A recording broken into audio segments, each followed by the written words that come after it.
ꯃꯊꯪꯒꯤ ꯅꯨꯃꯤꯠꯅꯤ ꯑꯕꯦꯊꯣꯏꯗꯨ ꯃꯈꯣꯏꯒꯤ ꯀꯣꯂꯦꯖꯀꯤ ꯗ꯭ꯔꯦꯁ ꯁꯦꯠꯇꯨꯅ ꯅꯪꯒꯟꯗ ꯕꯦꯛꯄꯦꯛ ꯑꯃ ꯄꯨꯗꯨꯅ ꯃꯥꯒꯤ ꯔꯨꯝꯒꯤ ꯊꯣꯡꯗꯣ ꯍꯥꯡꯗꯨꯅ ꯍꯦꯛ ꯊꯣꯛꯂꯛꯄꯅꯤ ꯃꯥꯅ ꯍꯦꯛ ꯊꯣꯛꯂꯛꯄꯒ ꯔꯣꯍꯤꯠꯁꯨ ꯃꯈꯣꯡꯗ ꯇꯋꯦꯜ ꯑꯃꯈꯛ ꯌꯦꯠꯇꯨꯅ ꯃꯥꯒꯤ ꯔꯨꯝꯗꯒꯤ ꯊꯣꯔꯛꯄꯒ ꯃꯄꯥ ꯍꯦꯛ ꯆꯥꯅꯔꯨꯔꯦ ꯑꯕꯦꯊꯣꯏ ꯊꯪꯂꯝꯕ ꯈꯣꯡꯊꯥꯡꯗꯨ ꯆꯞ ꯂꯦꯞꯄꯤ ꯔꯣꯍꯤꯠꯇꯨ ꯃꯈꯨꯠ ꯑꯅꯤꯅ ꯃꯈ꯭ꯋꯥꯡ ꯃꯦꯠꯇꯨꯅ ꯑꯕꯦꯊꯣꯏꯗ ꯁꯨꯛꯂꯞ ꯌꯦꯡꯂꯒ ꯀꯥꯏꯗꯅꯣ ꯅꯪꯅ ꯑꯃꯨꯛ ꯆꯠꯇꯣꯏꯗꯣ ꯑꯕꯦꯊꯣꯏ ꯃꯈꯨꯠ ꯅꯥꯝꯃꯅ ꯕꯦꯛꯄꯦꯛꯀꯤ ꯃꯔꯤꯗꯨ ꯄꯥꯏ ꯃꯈꯨꯠ ꯅꯥꯝꯃ ꯑꯃꯅ ꯁ꯭ꯄꯦꯛꯇꯨ ꯈꯖꯤꯛ ꯁꯦꯝꯅ ꯊꯣꯡꯖꯤꯟꯗꯨꯗ ꯂꯦꯞꯂꯒ ꯈꯨꯝꯂꯛꯂꯝꯃꯤ ꯀꯣꯂꯦꯖ ꯆꯠꯂꯨꯒꯦ ꯇꯧꯕꯅꯤ ꯀꯣꯂꯦꯖꯇꯅꯦꯕꯨꯗꯤ ꯈꯪꯉꯤ ꯑꯗꯨ ꯀꯩꯗꯧꯕꯅꯣ ꯍꯥꯏꯕꯅꯤ ꯅꯪꯅ ꯆꯠꯇꯣꯏꯁꯦ ꯑꯦꯛꯖꯥꯝ ꯀꯩꯀꯥ ꯂꯣꯏꯅ ꯂꯣꯏꯔ ꯐꯥꯎ ꯅꯪꯅ ꯀꯣꯂꯦꯖ ꯆꯠꯇꯣꯏꯁꯦ ꯀꯩꯒꯤꯅꯣ ꯀꯣꯂꯦꯖꯇꯒ ꯀꯔꯝꯕ ꯊꯋꯥꯏ ꯄꯥꯟꯕ ꯖꯤꯕ ꯑꯃꯃꯨꯛ ꯂꯩꯍꯧꯔꯒꯦ ꯑꯕꯦꯊꯣꯏ ꯍꯩꯅꯤꯡꯗꯅ ꯃꯃꯩꯗꯨ ꯅꯥꯀꯜ ꯑꯃꯗ ꯂꯩꯊꯣꯛꯈꯤ ꯑꯁ ꯑꯗꯨꯏ ꯅꯠꯇꯦꯕ ꯌꯥꯝ ꯆꯠꯅꯤꯡꯗꯅ ꯆꯠꯀꯗꯕ ꯅꯠꯇꯤꯌꯦ ꯑꯩꯒꯤ ꯀꯦꯔꯦꯛꯇꯔ ꯁꯥꯔꯇꯤꯐꯤꯀꯦꯠꯀ ꯄ꯭ꯔꯣꯚꯤꯖꯅꯦꯜ ꯁꯥꯔꯇꯤꯐꯤꯀꯦꯠꯀꯗꯣ ꯂꯧꯔꯨꯒꯦ ꯇꯧꯕꯅꯤ ꯃꯤ ꯂꯣꯏꯃꯛ ꯂꯧ ꯂꯣꯏ ꯂꯩꯔꯝꯃꯦ ꯏꯇꯣꯝꯇ ꯉꯥꯏꯔꯦ ꯑꯗꯨꯒꯤꯅꯤ ꯅꯪꯗꯤ ꯀꯅꯥꯒ ꯆꯠꯇꯣꯏꯕ ꯒꯨꯁꯟꯒ ꯆꯠꯇꯣꯏ ꯅꯠꯇ꯭ꯔꯣ ꯑꯕꯦꯊꯣꯏ ꯈꯨꯝꯗꯦ ꯃꯈꯨꯠ ꯑꯅꯤꯗꯨ ꯃꯥꯡꯗ ꯄꯨꯟꯗꯨꯅ ꯇꯤꯡꯉꯛ ꯔꯣꯍꯤꯠꯇ ꯌꯦꯡꯉꯤ ꯔꯣꯍꯤꯠ ꯁꯣꯔ ꯑꯃ ꯁꯥꯡꯅ ꯍꯣꯟꯗꯣꯛꯂꯒ ꯃꯈꯨꯠ ꯑꯅꯤꯗꯨꯅ ꯃꯃꯥꯏꯗꯨ ꯄꯨꯂꯞ ꯅꯥꯟꯊꯩ ꯅꯕꯥꯅꯤꯁꯦ ꯂꯥꯏꯅ ꯁꯦꯝꯂꯛꯄ ꯖꯨꯔꯥꯒ ꯆꯞ ꯃꯥꯟꯅꯩꯅꯦꯀꯣ ꯃꯈꯨꯠ ꯑꯅꯤꯗꯨ ꯑꯃꯨꯛ ꯊꯪꯊꯔꯒ ꯑꯕꯦꯊꯣꯏꯗ ꯁꯥꯎꯅꯤꯡꯂꯞ ꯌꯦꯡꯗꯨꯅ ꯔꯣꯍꯤꯠ ꯃꯈꯥ ꯇꯥꯔꯛꯂꯝꯃꯤ ꯑꯕꯦꯊꯣꯏ ꯕꯦꯝꯃ ꯅꯁꯥꯒꯤ ꯊꯕꯛ ꯑꯃ ꯇꯧꯕꯗ ꯏꯟꯗꯤꯄꯦꯟꯗꯦꯟ ꯑꯣꯏꯕ ꯇꯝꯃꯨ ꯃꯤ ꯑꯃ ꯑꯗꯨꯝ ꯆꯦꯟꯅꯅꯤ ꯍꯥꯏꯕꯒꯤ ꯋꯥꯈꯜꯗꯣ ꯂꯩꯔꯒꯗꯤꯅꯦ ꯅꯪ ꯑꯗꯨꯝ ꯇꯤꯃꯤꯠ ꯑꯣꯏꯅꯤ ꯍꯧꯖꯤꯛꯇꯤ ꯃꯤꯁꯤꯡꯁꯦ ꯑꯉꯝ ꯑꯉꯝ ꯁꯦꯠꯅꯔꯒ ꯆꯥꯅꯔꯕ ꯃꯇꯝꯅꯤ ꯑꯕꯦꯊꯣꯏ ꯈꯨꯝꯗꯦ ꯔꯣꯍꯤꯠ ꯑꯃꯨꯛꯁꯨ ꯍꯥꯏꯔꯛꯂꯝꯃꯤ ꯒꯨꯁꯟꯒ ꯅꯠꯇ꯭ꯔꯣ ꯅꯪ ꯆꯠꯇꯣꯏꯁꯦ ꯑꯕꯦꯊꯣꯏꯁꯨ ꯏꯄꯪ ꯄꯪꯅ ꯍꯣꯏ ꯍꯥꯏꯕꯒꯧ ꯃꯀꯣꯛ ꯇꯞꯅ ꯅꯣꯝꯃꯤ ꯔꯣꯍꯤꯠ ꯅꯣꯛꯁꯤ ꯀꯗꯥꯏ ꯁꯥꯎꯁꯤ ꯀꯗꯥꯏ ꯆꯤꯟꯕꯥꯜ ꯑꯅꯤꯗꯨ ꯆꯞꯁꯤꯟꯅꯗꯨꯅ ꯃꯃꯤꯠꯇꯨ ꯃꯊꯛꯇ ꯑꯣꯟꯈꯠꯂꯒ ꯈꯥꯡꯉꯤ ꯃꯈꯨꯠ ꯑꯅꯤꯗꯨꯁꯨ ꯈꯨꯗꯨꯝ ꯆꯦꯠꯅ ꯇꯥꯁꯤꯟꯅꯩ ꯀꯔꯤꯗ ꯇꯥꯏꯅꯁꯤꯒꯦ ꯇꯥꯏꯅꯐꯝ ꯂꯩꯇꯦ ꯑꯕꯦꯊꯣꯏ ꯃꯃꯥꯏ ꯇꯞꯅ ꯅꯣꯟꯈꯠꯂꯤ ꯔꯣꯍꯤꯠꯀꯤ ꯐꯨꯔꯤꯠ ꯂꯤꯠꯇ꯭ꯔꯕ ꯍꯛꯆꯥꯡ ꯁꯔꯨꯛ ꯈꯔꯗꯨꯗ ꯃꯤꯀꯨꯞ ꯈꯔ ꯌꯦꯡꯂꯝꯂꯒ ꯔꯣꯍꯤꯠꯇ ꯑꯃꯨꯛ ꯍꯩꯅꯤꯡꯗꯅ ꯌꯦꯡꯗꯨꯅ ꯍꯥꯏꯔꯛꯂꯝꯃꯤ ꯇꯤ ꯁꯔꯠꯂ ꯀꯩꯅꯣꯝꯃ ꯂꯤꯠꯁꯤꯟꯕ ꯀꯩꯗꯧꯒꯦ ꯌꯦꯡꯕꯗ ꯌꯥꯝ ꯍꯩꯅꯗ꯭ꯔꯦꯅ ꯃꯤ ꯈ꯭ꯋꯥꯏ ꯅꯨꯄꯥꯗꯤ ꯁꯤꯛꯁ ꯄꯦꯛꯀ ꯊꯣꯛꯇꯅ ꯌꯦꯡꯕꯗ ꯌꯥꯝ ꯍꯣꯠ ꯇꯥꯕꯅꯤ ꯅꯪꯗꯤ ꯑꯁ ꯂꯣꯏꯔꯦ ꯔꯣꯍꯤꯠ ꯆꯤꯟꯕꯥꯜ ꯆꯤꯡꯂꯞ ꯑꯕꯦꯊꯣꯏꯗ ꯂꯛꯅꯕꯩ ꯀꯩꯋꯩ ꯇꯧꯔꯛꯂꯝꯃꯤ ꯌꯥꯝ ꯁꯦꯛꯁꯤ ꯇꯥꯗ꯭ꯔꯣ ꯑꯩ ꯕꯣꯗꯤꯁꯦ ꯌꯥꯝ ꯀꯨꯜ ꯑꯣꯏꯕꯅꯦ ꯑꯩꯁꯦ ꯍꯣꯠ ꯑꯣꯏꯕꯕꯨꯗꯤ ꯀꯨꯜ ꯑꯣꯏꯕꯅ ꯍꯦꯟꯅ ꯌꯥꯝ ꯊꯤꯅ ꯂꯥꯛꯆꯔꯒꯅꯤꯀꯣ ꯎꯕꯗ ꯉꯥꯎꯗ꯭ꯔꯅ ꯀꯜꯂꯛꯄ ꯐꯥꯎꯗ꯭ꯔꯕ ꯑꯕꯦꯊꯣꯏ ꯃꯃꯤꯠꯇꯨ ꯃꯊꯛꯇ ꯑꯣꯟꯈꯠꯇꯨꯅ ꯁꯣꯔ ꯑꯃ ꯈꯪꯍꯣꯟ ꯍꯣꯟꯗꯣꯛꯂꯒ ꯑꯣ ꯒꯣꯗ ꯀꯣꯔꯤꯌꯥꯒꯤ ꯂꯥꯏꯔꯕ ꯌꯥꯝ ꯃꯥꯟꯕ ꯅꯪꯒꯤ ꯕꯣꯗꯤꯗꯨꯗ ꯑꯩꯅ ꯑꯃꯨꯛ ꯉꯥꯎ ꯇꯥꯔꯤꯅꯦ ꯌꯦꯡꯕꯗꯅꯦ ꯌꯥꯝ ꯗꯤꯁꯇꯔꯕꯤꯡ ꯑꯣꯏ ꯑꯗꯨꯒꯤ ꯁꯨꯝ ꯍꯥꯏꯕꯤꯕꯅꯤ ꯈꯪꯉꯕ ꯑꯁꯤ ꯍꯥꯏꯗꯨꯅ ꯔꯣꯍꯤꯠꯇ ꯐꯦꯠ ꯇꯧꯔꯝꯂꯒ ꯃꯈꯣꯡ ꯀꯪꯒꯨꯝ ꯊꯥꯡꯗꯨꯅ ꯁ꯭ꯇꯦꯌꯔꯀꯦꯁ ꯂꯩꯔꯤꯕ ꯑꯗꯨꯝ ꯇꯝꯅ ꯆꯠꯈꯤ ꯔꯣꯍꯤꯠꯁꯨ ꯅꯣꯛꯃꯤ ꯑꯕꯦꯊꯣꯏꯒꯤ ꯃꯇꯨꯡꯗ ꯆꯠꯂꯤ ꯁ꯭ꯇꯦꯌꯔꯀꯦꯁ ꯑꯗꯨꯗ ꯀꯨꯝꯊꯃꯤꯟꯅꯩ ꯗꯣꯟ ꯋꯥꯔꯤ ꯍꯌꯦꯡꯋꯥꯏ ꯅꯪꯒ ꯑꯩꯒ ꯂꯨꯍꯣꯡꯉꯒꯗꯤꯀꯣ ꯅꯪꯅ ꯍꯧꯖꯤꯛ ꯎꯔꯤꯕꯗꯨꯗꯩ ꯑꯇꯩ ꯃꯌꯥꯝꯁꯨ ꯂꯣꯏꯅ ꯎꯍꯧꯗꯧꯔꯤ ꯄꯣꯠꯅꯤ ꯑꯕꯦꯊꯣꯏ ꯆꯠꯂꯝꯕꯗꯨ ꯆꯞ ꯂꯦꯞꯇꯨꯅ ꯁꯥꯎꯅ ꯃꯇꯨꯡ ꯑꯣꯟꯊꯣꯔꯛꯏ ꯔꯣꯍꯤꯠꯁꯨ ꯃꯈꯣꯡ ꯊꯥꯡꯕ ꯂꯦꯞꯇꯨꯅ ꯑꯕꯦꯊꯣꯏꯗ ꯃꯤꯠꯆꯤ ꯑꯃ ꯊꯛꯀꯠꯆꯤꯜꯂꯤ ꯀꯩꯗꯧꯔꯒꯦ ꯍꯥꯏꯕꯒꯨꯝ ꯑꯕꯦꯊꯣꯏ ꯃꯈꯨꯠ ꯑꯅꯤꯅ ꯃꯈꯣꯡ ꯃꯦꯠꯇꯨꯅ ꯁꯧ ꯇꯧꯅ ꯍꯥꯏꯔꯛꯂꯝꯃꯤ ꯁꯠ ꯑꯗꯨꯒꯨꯝꯕ ꯆꯒꯠ ꯌꯥꯝ ꯉꯥꯡꯉꯛꯀꯅꯨ ꯑꯩꯉꯣꯟꯗ ꯃꯤꯅ ꯇꯥꯔꯒꯅꯦ ꯀꯩꯅꯣꯝ ꯑꯣꯏꯅ ꯈꯜꯂꯅꯤ ꯅꯪꯃꯛꯅ ꯏꯀꯥꯏꯗ꯭ꯔꯒꯁꯨ ꯑꯩꯗꯤ ꯌꯥꯝ ꯊꯤꯅ ꯏꯀꯥꯏ ꯈꯪꯉꯕ ꯃꯃꯥꯏꯗ ꯐꯠ ꯑꯃꯨꯛ ꯂꯩꯗꯨꯅ ꯃꯈꯣꯡꯗ ꯒꯝꯒꯝ ꯊꯥꯡꯂꯒ ꯑꯃꯨꯛ ꯆꯠꯈ꯭ꯔꯦ ꯔꯣꯍꯤꯠꯁꯨ ꯅꯣꯛꯃꯤ ꯂꯦꯞꯇꯨꯅ ꯌꯦꯡꯂꯒ ꯂꯩꯍꯧꯏ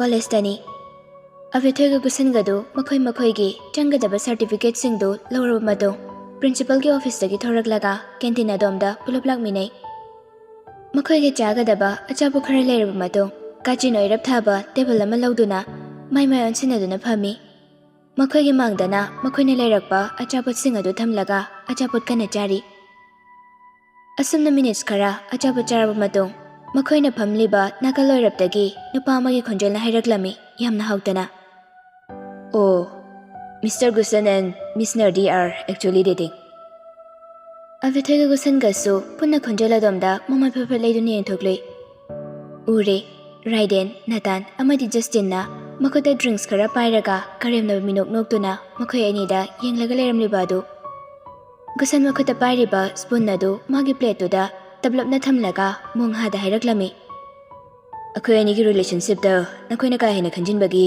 ꯃꯊꯧ ꯇꯥꯗꯦ ꯖꯁꯇꯤꯟꯗꯨ ꯇꯦꯕꯜ ꯑꯃꯗ ꯉꯥꯕꯩ ꯀꯩꯋꯩ ꯇꯧꯔꯝꯕꯗꯒꯤ ꯃꯁꯥꯗꯨ ꯆꯞ ꯇꯤꯡꯅ ꯂꯦꯞꯄꯤ ꯑꯗꯨꯒ ꯒꯨꯁꯟꯒꯤ ꯃꯅꯥꯛꯇ ꯐꯪꯐꯝ ꯑꯃ ꯑꯅꯤ ꯆꯪꯁꯤꯟꯗꯨꯅ Mana pairakliba drinks bottle du Gusan khoigi table doda kalap thamduna hairaklami.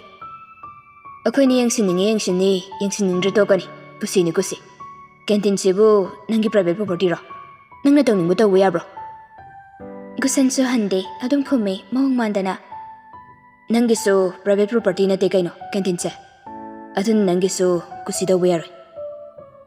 Abe thoide makhoi masalung khatnarakwa doda kari tawgani takfam khangde. Wahai ama hairuba sungamde table machi da leiriba magi backpack do makhona tapna lamduran lauraga magi tampangta thami. Makhoi mayangi marakta raideni Gusan bu khwaidagi saunningliba asi. Gusan bu uba khuding chensindona mamaida khupangna thajiningba kina chokcho hekta thiningba phokpani. Haujik so do mangai Justin gi chinthakta Gusan na khumlakba doda masado khoirang khoi saunnaraduna Gusan gi manakta saurapna parop changsinge tawi. Hey, lawai macha, nang nangai kanadona. Akhoi se kanani khange ha. Raiden Gusan gi manak yaudringai natana Raiden bu makhut paiduna chingthoi. Khamdoktrabadi canteen du soidana ujarmela sarani khangbana. Natana Raiden, atamai tawno. Canteen na habani. Akhoi ni leirisi. Ojala di akhoi da satani habani. Si, unta phinga khinomi. Wado hairaga Raiden bu khajik chingthoi Gusan gi manaktagi. Raiden mamito paina Gusan di yengi. Makhut masado marang chatna khangi.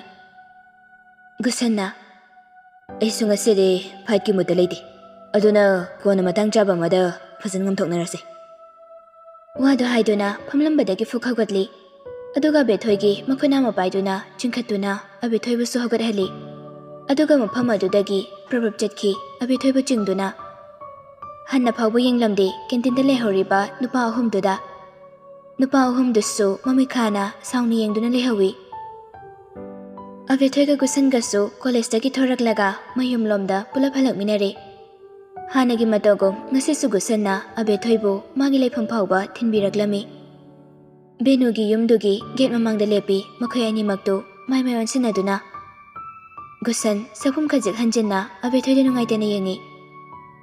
Abethoi, handagi summer sidadi ai nangdo yam miss tawgadaba male. Aisu nangdo yam miss tawdoini. Ado kaisa koina leirakadaba nati. Nangna do gamna imodari do kaiginoba. Noigi village do chatlaga nangausinaгаnuko. Phajana nungaina chuksinadum leyuko. Abethoi nokfe tawna hoi haibagom makok tapna nomi. Abethoi gi nokmi tawba maithongdu uraga Gusan su khajik nokfe tawi. Abethoi gi lawai gi masamdu magi makhut oidona khajik nanthaduna tamna hairaklami. Mamaga babaga puna enjoy tawminaro matam kharadi. Aduga tekta kaidana amuk lawko mafamsida. Ai nang bungaramdoini. Asi haiduna Gusan magi makhut amuk lakthoklaga khongrogi pocket humki. Abethoi su magi masamdu makhut yet oi jangna phajana semlaga hairaklami. Gusan nokfe tawraga I hope your summer will be good. Abethoi su nokfe tawna Nangsu nungaina leramo. University karamdaida amuk thengnarase. Ibani puna entrance mai pakpoisiko. Ani do asumna nokmi tawna mai onsinaduna leblingai tanjadoda karamdagino khanghaude. Rohit na makhuta pechagari ama paiduna gate dagi tafing chanthoraklaga Gusan gi mamaida pechagari kapsili. Yamna tenba matamda thokpa thodogoibana Gusan su Abethoi su gyanamata tahaude. Gusan makhuna mamaido khumjilaga. Rohit, kaino toidibo? Just off. Nangaurba habani. Rohit to makhuta anti Gusan haina mayak jauna iba signboard ama paiduna makhutu thanga tuna protest tawbogum lauri. Anti Gusan haina. Abethoi di Gusan gi bukhaludre. Rohit ki chamcham jaba angang macha manba matawa doda thawai tana nokchari. Chahi ani makhai mafamdagi lapna layurabasu ahongba leiramde Rohit ki matawdudi. Rohit laurambadu leplaga pechagari paiba makhutuna Gusan da thillaga laukhatli. Oi, lawai angang. Nangna Abethoi kidnap tawnaba plan silai se chumbro ha. Gusan mamit kadu khajik lauthoktuna Rohit de yengi. Lumangi masamdusu khajik chotle Rohit na pechagari na kapsinkhibagi. Abethoi nokmi yengi anidugi matawdu. Rohit amukasu laukalaklami. Nana du tadro mina harise. Nang neka Abethoi pharaba nang hingdra khango. Nasa pumba thangna chaba lelagane turela langthaba ngamdraba ai rohin atre khangusi. Gusan mami tabna uisilaga sorama sangno hondoi. Ai sinang dawna nupida phangsida sakcha tawdi. Masana yadaba nupida force tawraga lawdawba nati. Very good. Matungda so adumaina gyan lum tawkona. Gusan do Rohita paini yenglamlaga Abethoida mo ansinduna. Ai jalage ko. Hore nungda amo call tawraki. Abethoina fitawraga. Ele horage ko. Gusan jatkre mafam adudagi. Abethoisa Rohita nofetaramlaga get manung jangkre. Numitugi numidang wairamni. Mamanaba makoy mari punna enjoy tawminanaba chaklena masinbani Natan khoida. Maduda chatnaba haiduna Rohitu dress up kana tawri. Dressing table gi mingsalomangduda leptuna. Tanjaduda bedside table da charge tawduna leiriba magi phone do ringking laklami. Rohitsu formal shirt tugi bottom do panchin na phone do charge tawriba domda lakduna phone do lokhatlaga screen de yengi. Natan gi call orami. Makuna mana call do receive tawraga nakong do thami. Makuna mana thabang apagi button do adum pansili. Kaidorage laktriba nangbo address up tawri moy tedi laba Raiden budile nangsu thuna yoksinaba tawro nakaldagi Raiden asu amuk lausilai phone duda Rohit nangi teacher do pubeyadi puro uda koire magi khidoiba masakto ya miss tawe Rohit do button palamba katu leptuna khanglaw khatli phone duda Hey mahapapi thaina na buli tawba ya batawri aduga hujik nang kaigino amuk khidoy kai hariduna Raiden noklaga aina buli tawgena thawba natabado nangna khoida insilaga loina tawhanba natro ha Rohit khumlakte suktoktuna lepi asomdasu Natana Raiden da hairi yari nangsu Natana amuk Rohit da hairaklami nangsu lao yari call thamage ko asi haiduna Rohina wahay mo phawba haiba nangdringai Natana call adu fatkakhi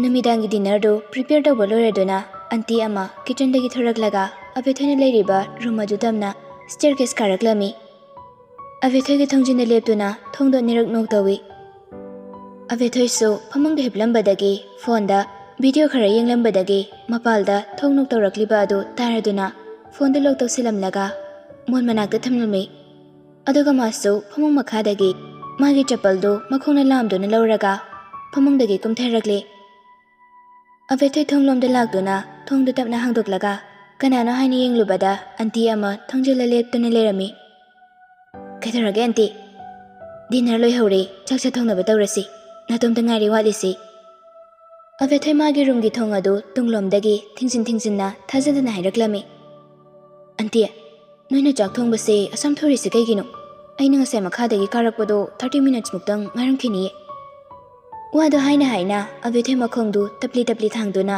auntie dogi matung ina Nasidi akhoina thongba natiye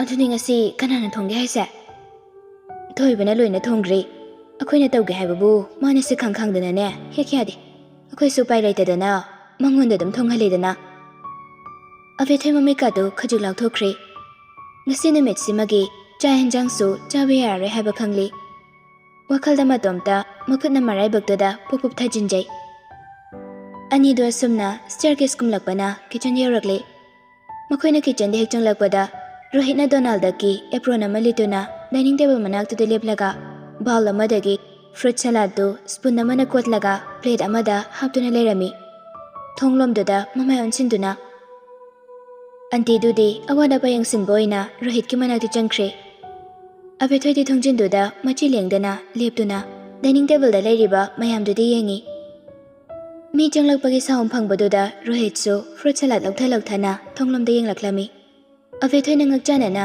leplaga leiribadu ubada Rohit nofetawna hairaklami Welcome miss Abethoi su magi mitnyingdu dining table da thamlambadagi Rohit afat yengkhatli Rohit na dukrasi leiba minogama noklaga mangona magulaina yenglaga leirambadu Abethoi magi thamoidu ithagi pomnairakpagum tawrakli Rohit na magi thamoibu khopam chetna paisinduna thamkhrabagum Abethoi masadu ihul masing khangda phaurakli Rohit phagi wai kaiwai makhuna chair amada ingitawraga ꯂꯦꯡꯁꯤꯟꯕꯤꯔꯁꯤ ꯃꯤꯁ ꯑꯕꯦꯊꯣꯏꯁꯨ ꯒ꯭ꯌꯥꯟ ꯈꯪꯊ ꯇꯥꯔꯛꯂꯦ ꯃꯃꯥꯏꯗꯨ ꯐꯠ ꯂꯩꯊꯣꯛꯂꯒ ꯃꯈꯨꯠ ꯌꯦꯠꯇꯨ ꯈꯨꯗꯨꯝ ꯇꯥꯁꯤꯜꯂꯒ ꯆꯤꯟꯕꯥꯜ ꯃꯌꯥꯗ ꯊꯝꯗꯨꯅ ꯈꯅꯥꯎ ꯈꯖꯤꯛ ꯈꯧꯗꯦꯝꯃꯤ ꯑꯗꯨꯒ ꯔꯥꯁꯤ ꯀꯪꯅ ꯅꯣꯛꯐꯦꯠ ꯇꯧꯔꯒ ꯗꯥꯏꯅꯤꯡ ꯇꯦꯕꯜ ꯃꯅꯥꯛ ꯆꯪꯁꯤꯟꯗꯨꯅ ꯆꯦꯌꯔ ꯑꯃ ꯆꯤꯡꯊꯣꯛꯇꯨꯅ ꯐꯝꯃꯤ ꯑꯕꯦꯊꯣꯏ ꯃꯃꯤꯠꯇꯨꯅ ꯗꯥꯏꯅꯤꯡ ꯇꯦꯕꯜꯗ ꯂꯩꯔꯤꯕ ꯃꯊꯦꯜ ꯂꯨꯀꯣꯏ ꯃꯌꯥꯝ ꯑꯗꯨꯗ ꯌꯦꯡꯂꯒ ꯅꯪꯅ ꯊꯣꯡꯉꯤꯕ ꯑꯣꯏꯔꯦ ꯉꯁꯤꯒꯤ ꯗꯤꯅꯔꯁꯦ ꯌꯥꯝ ꯃꯦꯃꯣꯔꯦꯕꯜ ꯑꯣꯏꯗꯧꯔꯤꯗ ꯏꯃꯥꯅ ꯄꯣꯛꯄꯗꯒꯤ ꯎꯗꯕ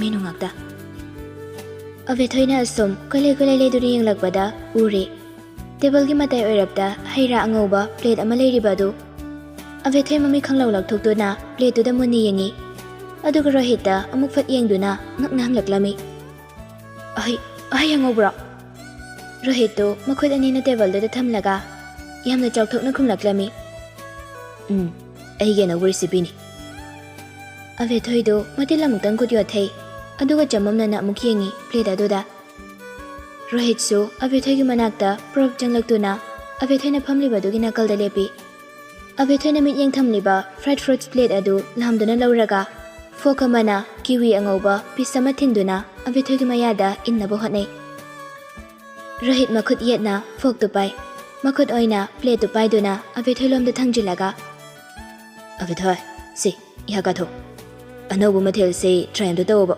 ꯁꯤ ꯑꯕꯦꯊꯣꯏꯁꯨ ꯏꯆꯤꯡ ꯆꯤꯡꯅꯅ ꯔꯣꯍꯤꯠꯇ ꯃꯤꯀꯨꯞ ꯈꯔ ꯌꯦꯡꯉꯤ ꯔꯣꯍꯤꯠꯅ ꯏꯜꯂꯛꯂꯤꯕ ꯄꯣꯠꯇꯨ ꯃꯥꯅ ꯆꯥꯗ꯭ꯔꯕꯗꯤ ꯔꯣꯍꯤꯠꯅ ꯅꯨꯡꯉꯥꯏꯈꯤꯔꯣꯏ ꯈꯟꯅ ꯑꯕꯦꯊꯣꯏꯁꯨ ꯃꯌꯥ ꯀꯥꯗꯨꯅ ꯔꯣꯍꯤꯠꯅ ꯏꯜꯂꯛꯂꯤꯕ ꯐ꯭ꯔꯥꯏꯗ ꯐ꯭ꯔꯨꯠꯁꯇꯨ ꯎꯝꯁꯥꯏ ꯇꯧꯏ ꯃꯍꯥꯎꯗꯨ ꯌꯥꯝꯅ ꯍꯩꯅꯗꯕ ꯃꯍꯥꯎꯅꯤ ꯑꯗꯨꯕꯨ ꯑꯕꯦꯊꯣꯏ ꯑꯃꯨꯔꯛ ꯑꯅꯤꯔꯛ ꯎꯝꯁꯥꯏ ꯇꯧꯔꯝꯂꯒ ꯒꯨꯠ ꯌꯣꯠꯁꯤꯟꯈꯤ ꯄꯨꯝꯅꯃꯛ ꯔꯣꯍꯤꯠꯀꯤ ꯈꯜꯂꯒ ꯔꯣꯍꯤꯠ ꯃꯈꯨꯠꯅ ꯄꯥꯏꯔꯤꯕ ꯄ꯭ꯂꯦꯠꯀ ꯐꯣꯛ ꯑꯗꯨ ꯇꯦꯕꯜꯗ ꯑꯃꯨꯛ ꯊꯝꯗꯨꯅ ꯌꯥꯝꯅ ꯍꯔꯥꯎꯅ ꯍꯪꯂꯛꯂꯝꯃꯤ ꯍꯥꯎꯕ꯭ꯔꯣ ꯑꯕꯦꯊꯣꯏꯁꯨ ꯆꯤꯟꯕꯥꯜ ꯈꯖꯤꯛ ꯂꯦꯡꯗꯨꯅ ꯅꯣꯛꯐꯦꯠ ꯇꯧꯏ ꯑꯗꯨꯒ ꯃꯈꯨꯠ ꯌꯦꯠꯀꯤ ꯈꯨꯕꯤꯗꯨ ꯎꯠꯇꯨꯅ ꯊꯝꯁ ꯑꯞ ꯇꯧꯏ ꯃꯈꯣꯏ ꯑꯅꯤꯅ ꯑꯗꯨꯝꯅ ꯇꯧꯔꯤꯉꯩ ꯇꯟꯖꯥꯗꯨꯗ ꯀꯤꯆꯟꯒꯤ ꯊꯣꯡꯗꯨ ꯍꯥꯡꯗꯣꯛꯄꯒꯤ ꯃꯈꯣꯜ ꯇꯥꯔꯛꯏ ꯀꯤꯆꯟꯗ ꯂꯩꯔꯝꯂꯤꯕ ꯃꯈꯣꯏ ꯃꯌꯥꯝꯗꯨ ꯄꯨꯟꯅ ꯊꯣꯡꯂꯣꯝꯗ ꯄꯨꯂꯞ ꯌꯦꯡꯊꯣꯛꯂꯨꯏ ꯎꯔꯦ ꯂꯨꯈꯣꯏꯅ ꯊꯣꯡꯖꯤꯟꯗ ꯂꯦꯞꯂꯒ ꯔꯣꯍꯤꯠꯀ ꯑꯕꯦꯊꯣꯏꯒꯗ ꯃꯔꯧ ꯂꯩꯅ ꯌꯦꯡꯂꯝꯂꯤꯕ ꯑꯗꯨ ꯕꯦꯅꯨꯁꯨ ꯂꯨꯈꯣꯏꯒꯤ ꯅꯥꯀꯜꯗ ꯇꯨꯐꯛ ꯇꯨꯐꯥꯏ ꯆꯟꯅ ꯂꯦꯞꯄꯤ